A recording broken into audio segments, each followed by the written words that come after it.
Humans of the cardboard, welcome back to Just Nuts, guys. Today we're doing a specific showcase on a card that I really hope, I have my fingers crossed, gets banned on the next ban list. If not, I think it has to be banned by the next ban list following this one, because this card is just too much. We've seen cards just like it earn their way onto the ban list, and I think this card is no different. So today we're looking at Hot Red Dragon Archfiend King Calamity. I know, a huge mouthful of a name, but look at this guy. He is a Synchro 12. Really quickly going over what the card does. He's a Dark Dragon, level 12 Synchro, 4,000, 3,500, so he does push a ton of damage into your opponent's board next turn as well. But here's what he does. He takes 2 tuners plus 1 or more, plus 1 non-tuner Dark Dragon Synchro. Sounds like a lot, right? Not really. We're able to just either cheat him out or actually set him up the regular way because there's enough generic tools, synchro tools in the game to facilitate him naturally, or stuff like Crimson Dragon, which we got recently, which just cheats him out. If you can just Crimson Dragon on the opponent's turn while you control a 12, then you're just able to summon this guy on the opponent's turn, and the game is usually just straight up over at that point. But here's what he actually does. When this card is synchro summoned, you can activate this effect. For the rest of this turn, your opponent can activate cards, or also cards your opponent controls cannot activate their effects. Your opponent can activate cards or effects in response to this effect's activation, and if this card destroys a monster by battle, inflict damage to your opponent equal to that monster's attack. If this card in its owner's possession is destroyed by an opponent's card, target a level 8 or lower Dark Dragon Synchro monster engraved, special summon it. Honestly, everything after your opponent cannot activate cards in response to this card's activation, it doesn't really matter that much because he just says your opponent cannot activate any effects their entire turn. You just have to find a way to summon this guy on the opponent's turn. And for the longest time, his materials and what he required was enough of a gatekeep to make it so that decks just couldn't facilitate it. It took too many resources. It wasn't a doable combo easily enough, especially not 1 or 2 card combos. But now, with multiple synchro engines just getting better and better, as well as some of these generic tools like I mentioned, Crimson Dragon, this card is being abused in multiple ways. We've seen these types of win conditions get banned. Elder Entity Azathoth, Rongo Miniad, these cards that just like say you cannot do anything. You cannot do anything to play your game. Zexal, right? Utopic Zexal is another good example. And this card to me is just the same. Now, is it as facilitatable as the other ones we've seen end up on the ban list? No, but as Yu-Gi-Oh! Has progressed and the cards have gotten better and stuff that wasn't as easily accessed in the past is now way more easily accessible, this is the time for this card to go. Now, we've seen Manadium take advantage of this card a little bit as of recently. I think Dragon Link can also facilitate this card. Correct me if I'm wrong on that, but that one's a little bit less prevalent, I would say. But the other one is Synchron. We're seeing Synchron decks make this with 1 and 2 card combos pretty consistently and just make this card.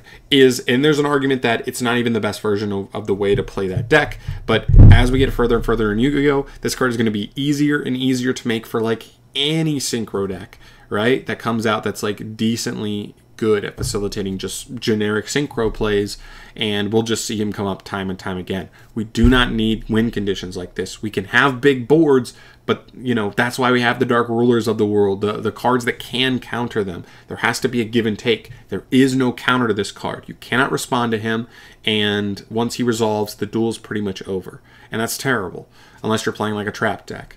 So yeah, there you go. That's basically what he runs. One more thing I want to show you. The new Centurion archetype got revealed a couple of days ago. I really like the way this archetype likes to run. It's a very like grindy, resource-oriented deck. But the other thing is this deck makes 8s and 12s super easily. And that's where this test hand comes up. Whoops. Let me get to... I need to get out of here. Let's go to replays. This one. Okay, so what we have here is a 1.5 card combo, and I believe you can open any of, I want to say 3 separate 1 card combo. Oh man, I have to think. Maybe it's not 3 1 card combos. Let me think. No, I think this one card combo has to be Primaris specifically, if I'm thinking correctly, the way this combo works.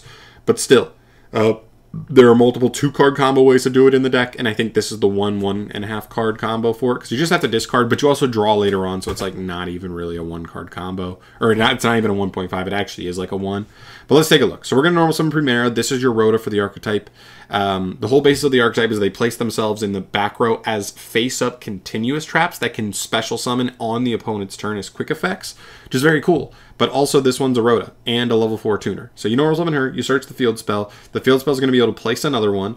You're going to discard to place the other new one, Trudea. She can summon herself, then she's going to place herself and another one back into the spell trap zone. That's going to be a Met. You're going to summon him. He's an 8. You're going to synchro into Legacia, which is the synchro for the archetype.